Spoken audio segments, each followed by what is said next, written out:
Ante esta cuarta revolución industrial, que implica la robotización, también implica la importancia de la inteligencia artificial, de los algoritmos, los datos, yo quería plantearos dos preguntas que realmente terminan siendo una en el fondo.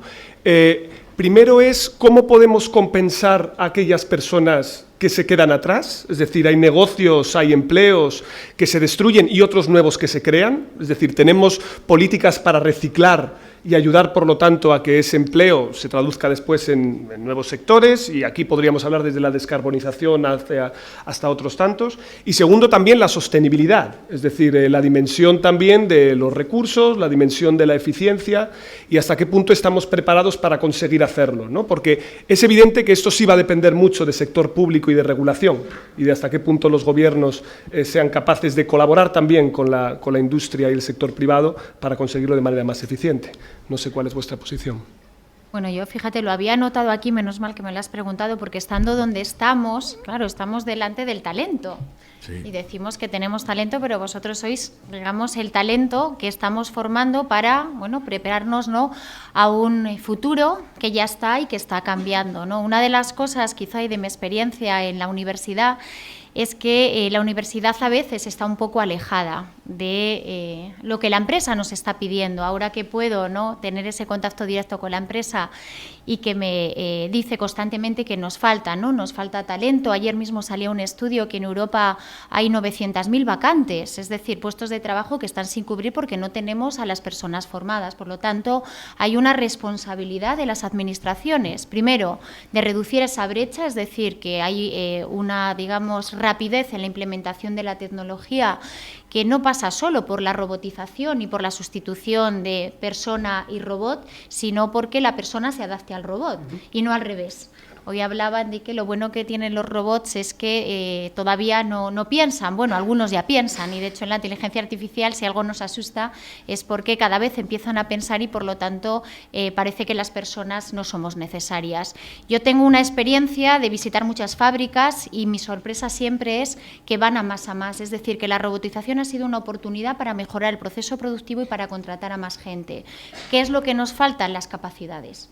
Necesitamos nuevas capacidades también, ¿no? Las capacidades que damos a nuestros alumnos y a muchos de vosotros, donde efectivamente a veces uno, bueno, pues memoriza demasiado y le aprobamos o le suspendemos porque sabe hacer una derivada o una ecuación de segundo grado, y a veces uno se pregunta qué hay detrás de esa derivada y de alguna manera de ese aprendizaje, y es un cambio disruptivo, ¿no? Necesitamos un aprendizaje continuo. No podemos dejar a nuestros trabajadores, a nuestros alumnos, una vez que se enfrentan al mercado laboral, sin seguir capacitándose. Es una formación distinta, pero sin duda ese aprendizaje continuo es una obligación de las administraciones y una obligación también de las empresas. Ha fallado muchas cosas, ¿no? Tenemos un sistema claramente que ha fallado, donde bueno, pues a la empresa no siempre le sale, entre comillas, rentable la formación o nos obliga a formarnos el fin de semana. Por lo tanto, ¿dónde está nuestra jornada laboral y nuestro derecho también al descanso? Por lo tanto, ese sistema, que va a ser necesario, que lo es ya, lo tenemos que diseñar juntos. Administraciones se tienen que sentar con las patronales, también con, de alguna manera, los sindicatos, para velar también por esas condiciones laborales dignas y determinar cuál es esa relación y ese aprendizaje continuo. Y, por supuesto, desde las universidades, creo que si estamos hablando, ¿no?, del smartphone, y aquí es una universidad pionera donde ya tenemos los modes, es decir, que ya interactuamos mucho, ¿no?, con las nuevas tecnologías, pero creo que la universidad hay que abrirla más. Ese es el éxito de Estados Unidos y de otros países que han entendido que, además de formarnos, tenemos que tener también esa interacción entre formación y empresa. Por eso creo que es importante también donde estamos hacer esa reflexión, ¿no? ¿En qué os estamos formando? ¿Realmente tenéis las capacidades que luego la empresa os va a requerir? Y en muchos casos, y yo lo digo porque todos hemos pasado por donde estáis vosotros, uno se sentía frustrado cuando se ponía a trabajar en su primer trabajo y se daba cuenta de que no sabía hacer nada. Y decías, ¿y para qué he estado estudiando? Yo, en mi caso, 7 años, 5 de carrera y 2 de máster, y mi primer trabajo era que una persona me iba a ayudar y me iba a enseñar. Eso no puede pasar. hay que cambiar la forma de enseñar, tenéis que ser más creativos, y eso yo creo que se está haciendo ya desde el sistema educativo, a los niños, ser más creativos, trabajar de otra forma, y el trabajo colaborativo. Nosotros hemos estudiado aislados, cada uno iba a la biblioteca en su puesto.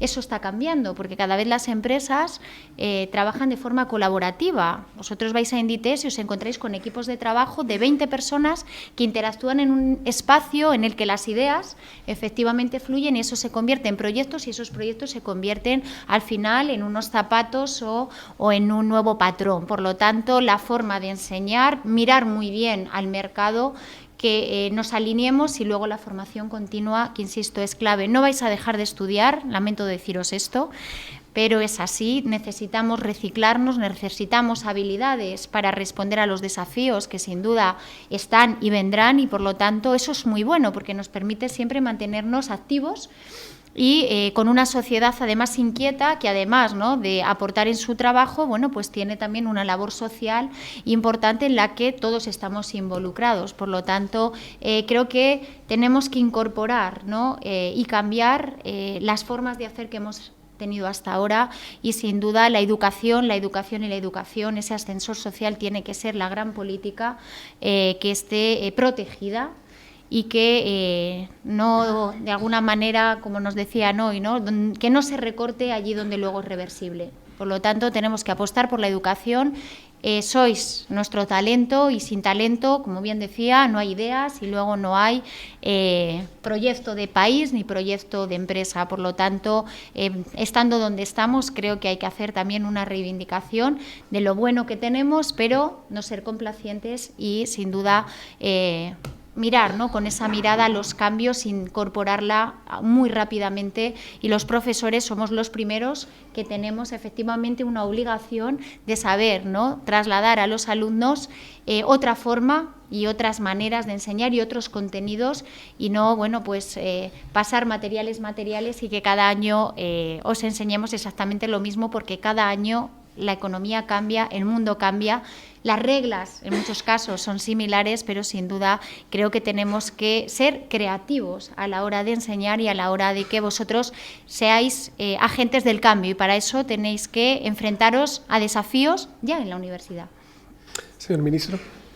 Sí, este es un tema apasionante. Porque el tema, creo que el hecho que tenemos robots o computadores con inteligencia artificial en máquinas que aprenden, predicen resultados futuros por análisis de patrones a partir de recoja de datos, eso es importante, pero eso no va a sustituir las personas y los trabajadores. Va a hacer con que cada trabajador sea mucho mejor, mucho más productivo y hacer cosas muy distintas de lo que hace hoy por hoy.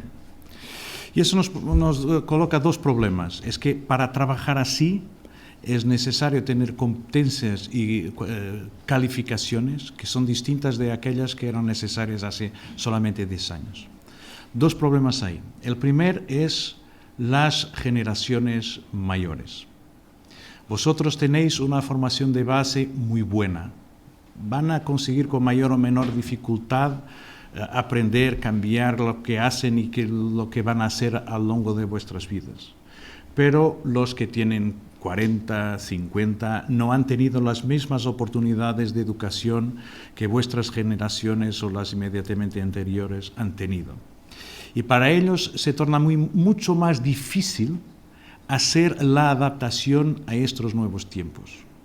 Y cuando tenemos la esperanza de vida que se está prolongando, lo que es muy bueno para la humanidad, pensar que podemos vivir hasta los 80, 90, 100, cuando solamente cuando era niño yo, alguien de 60 años era muy mayor y estaba casi al final de su vida, esto es muy, muy bueno.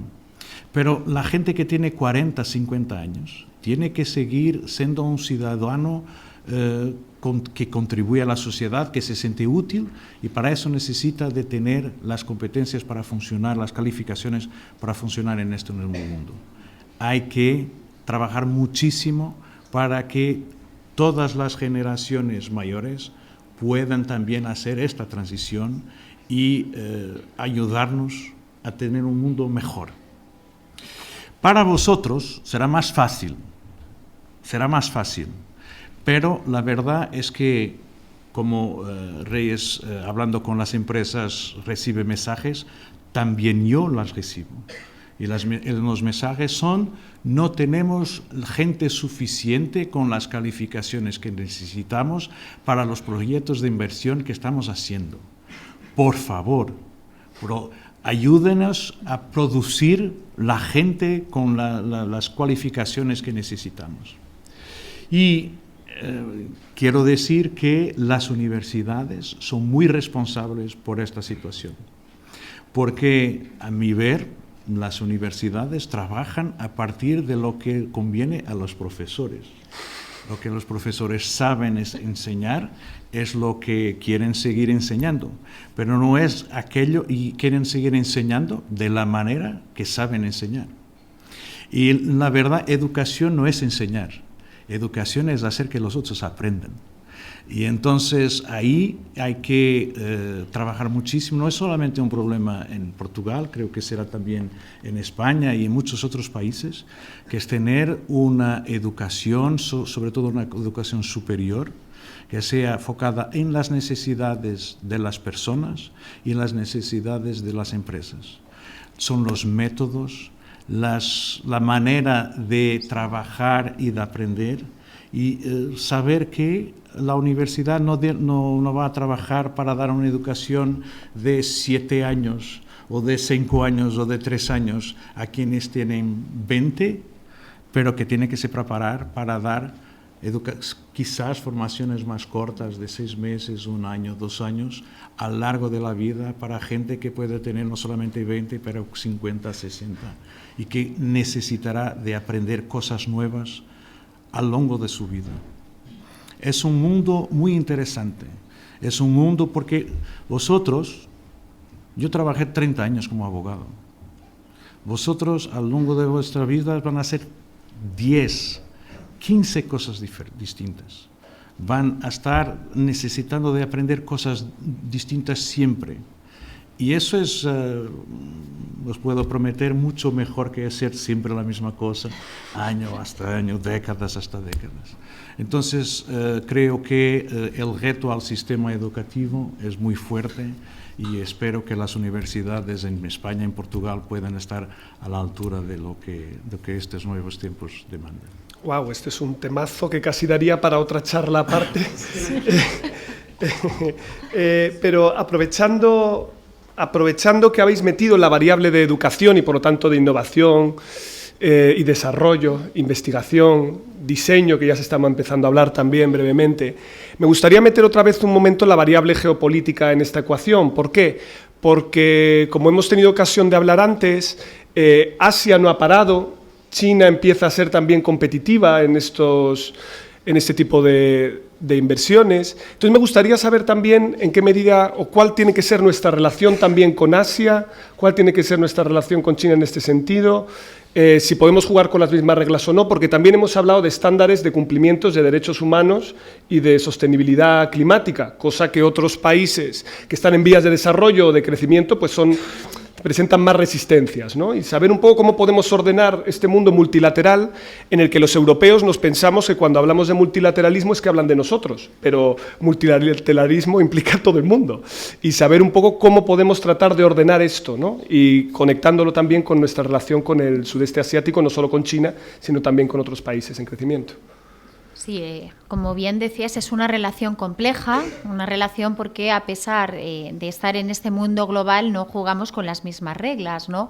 En el caso de China en particular, China tiene unas reglas de juego en las cuales ellos nos limitan la entrada en algunos mercados. Estoy hablando, por ejemplo, del sector servicios, donde sin duda España tiene mucho que ofrecer, y en el ámbito turístico, por ejemplo, es un elemento donde todavía no podemos, nuestras empresas no pueden exportar servicios a China porque tiene todavía un veto. Por lo tanto, hay un elemento aquí, hay digamos dos respuestas. Una, que Europa se tiene que proteger y el caso más claro, y lo acabamos de aprobar hace muy poquito en el Consejo Europeo, tiene que ver, por ejemplo, con la amenaza de los aranceles que vienen del acero. El acero que produce China es un acero muy contaminante, o que lo produce, digamos, sin respetar, ¿no?, los estándares medioambientales que tenemos en Europa.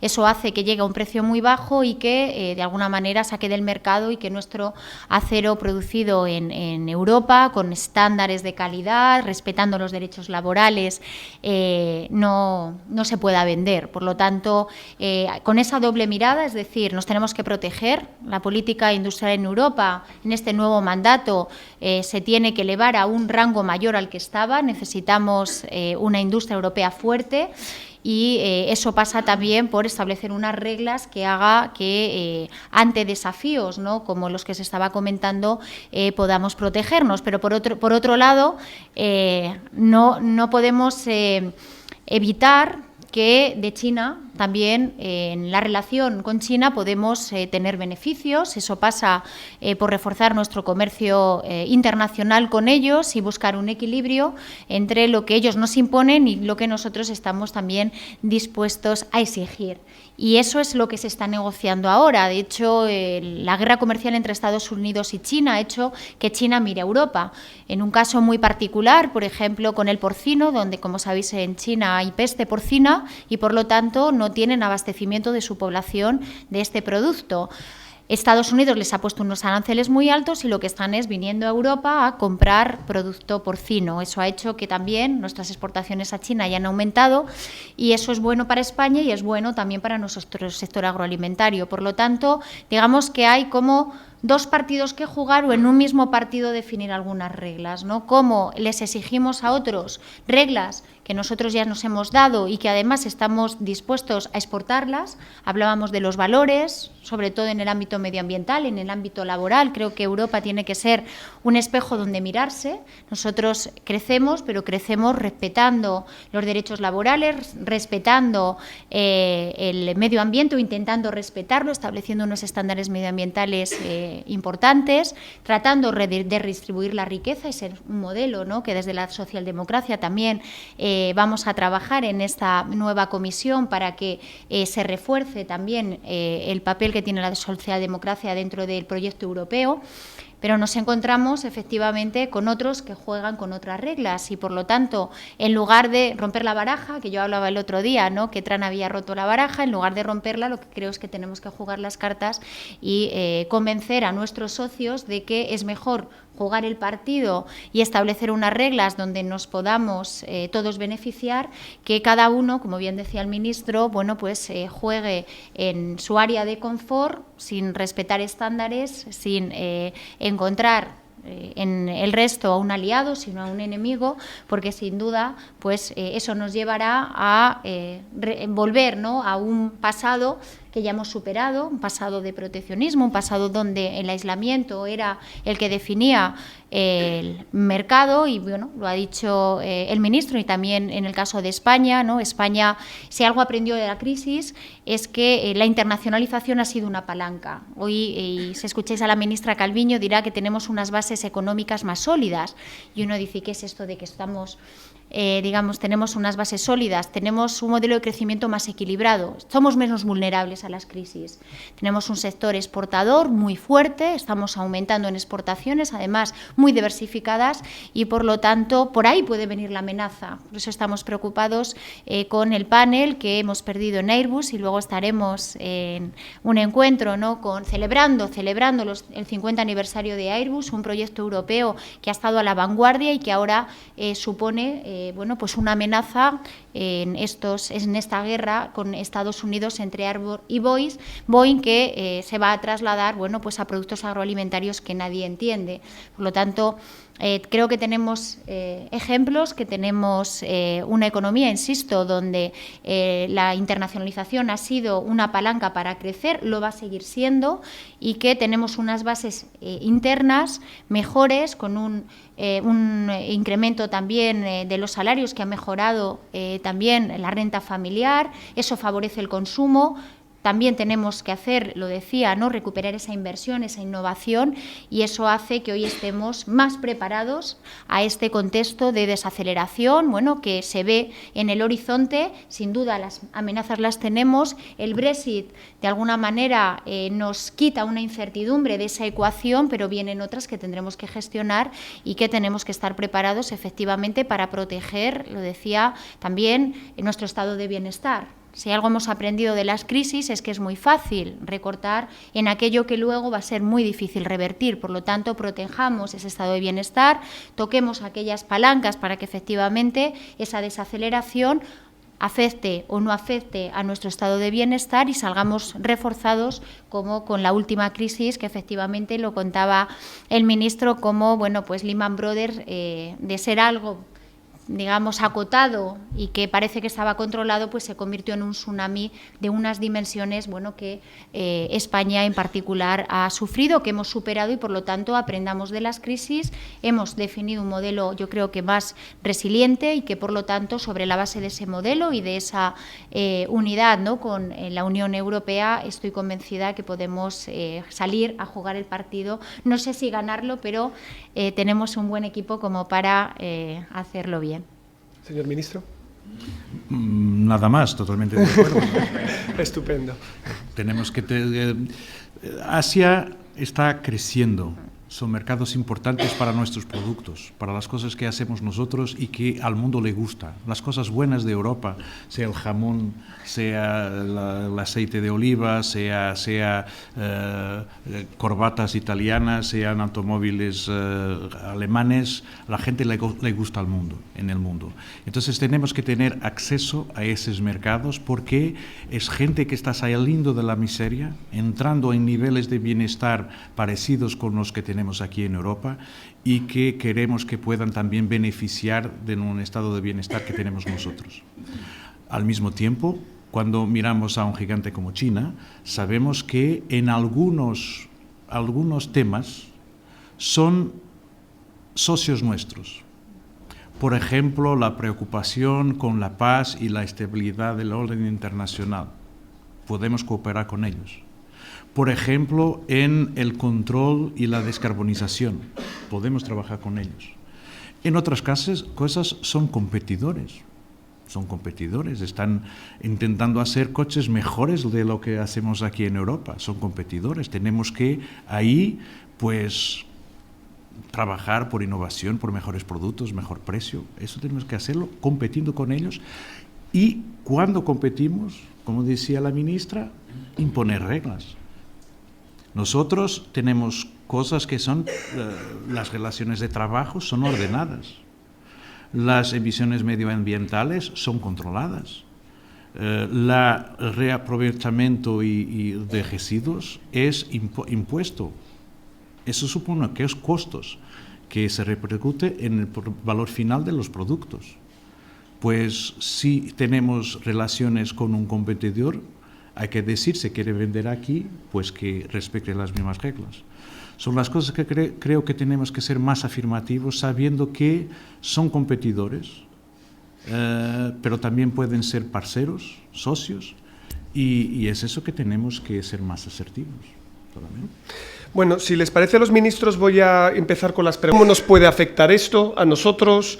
Y sabiendo que en algunos países, se comenta aquí, pues los recortes han sido importantes en educación, en I+D+I, y esto implica también importantes secuelas, y yo creo que aquí la experiencia tanto de España como Portugal, justamente como países que han sufrido mucho la crisis, es valiosa.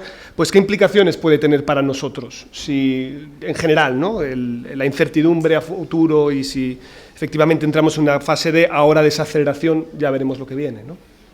Sí, efectivamente, ahora estamos, y lo decía que el matiz es importante, porque muchas veces nos preguntan por la crisis, y digo, ¿dónde está la crisis? O la recesión, efectivamente no estamos en ese contexto, estamos en un contexto de desaceleración. España el año pasado creció un 2,2%, la previsión para este año es de que estemos en torno al 2,1%, es decir, que seguimos creciendo, y de hecho crecemos todavía por encima de la Unión Europea, que aunque no estemos a los niveles de de China. Estábamos hablando de que China está en torno al 6-7% de crecimiento, pero con un crecimiento más desordenado, con, digamos, más elementos que pueden distorsionar ese crecimiento, sin duda, y lo he dicho antes, creo que tenemos bases más sólidas y eso nos permite encarar mejor el futuro. Es un futuro incierto, pero un futuro en el que tenemos muy claro cuál es la hoja de ruta. Yo lo decía, desde luego, si estamos en un contexto de desaceleración y los nuevos presupuestos generales para el 2020 lo que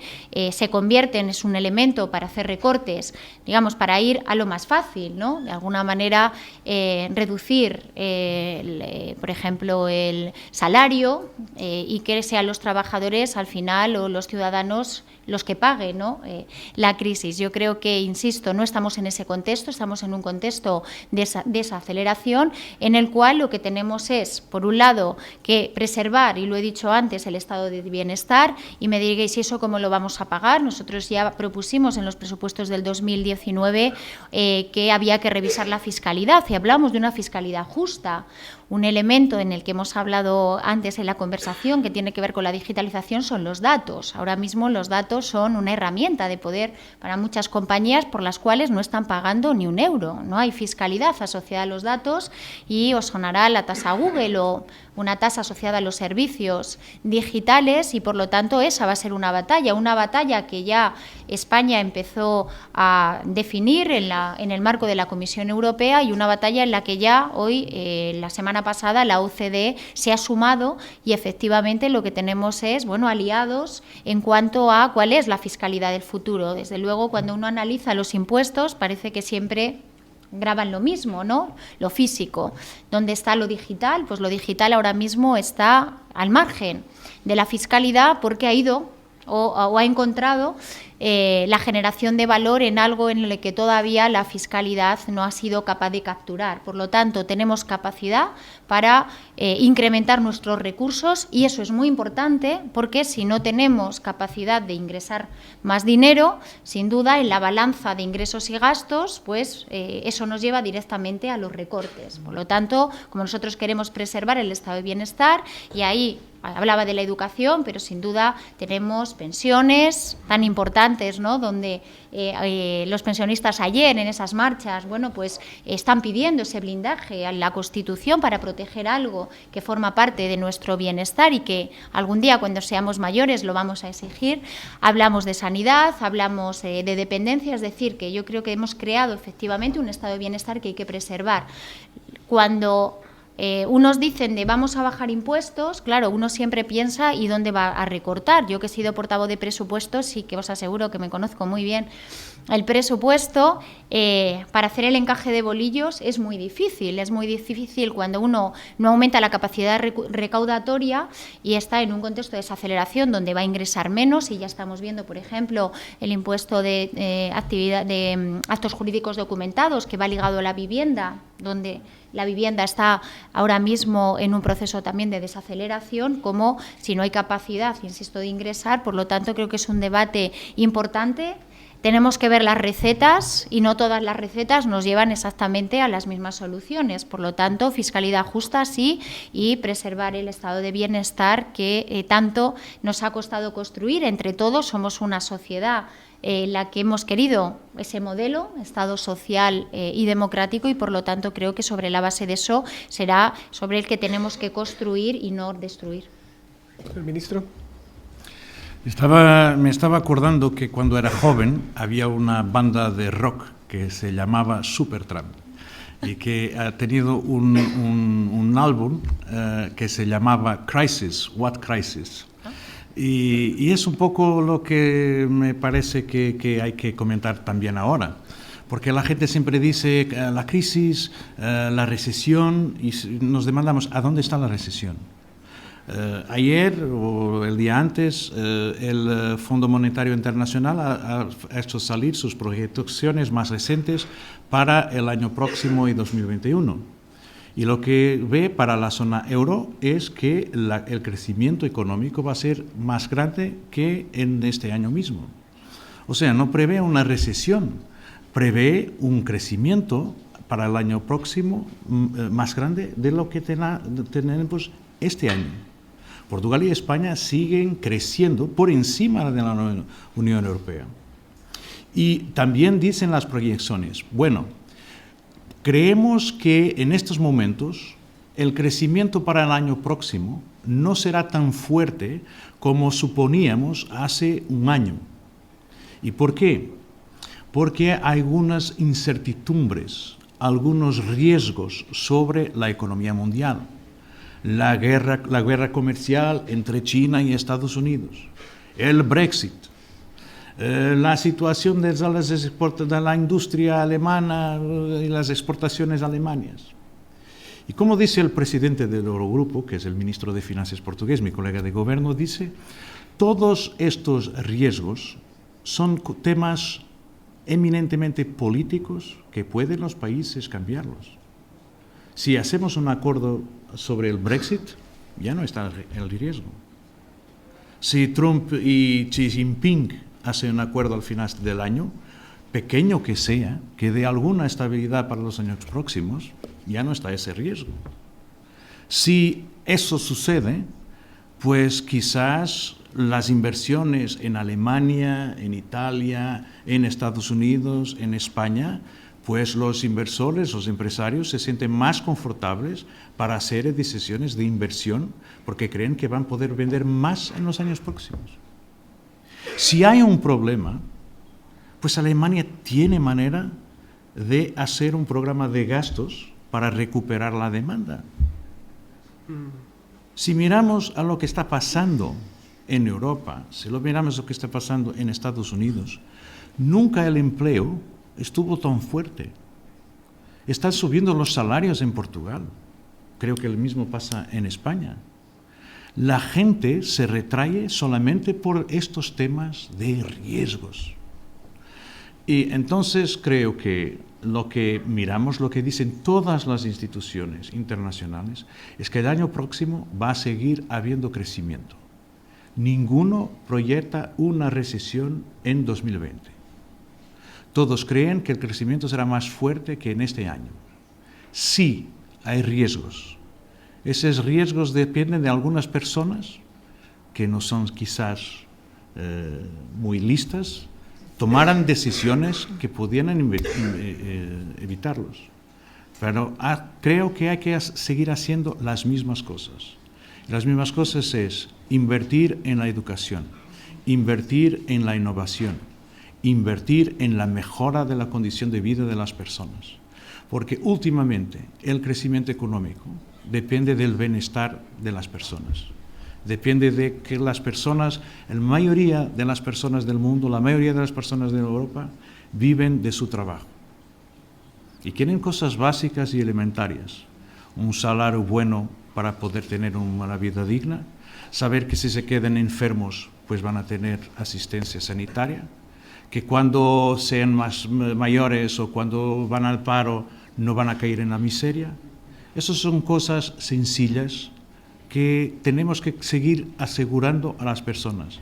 Y si trabajamos para eso, si trabajamos para que las poblaciones sepan que se está gobernando para mirar a la situación de las personas que viven en su trabajo, pues yo creo que a largo plazo vamos a estar mejor. Y una décima más o una décima menos en crecimiento del Producto Interior es un detalle en este percurso de bienestar para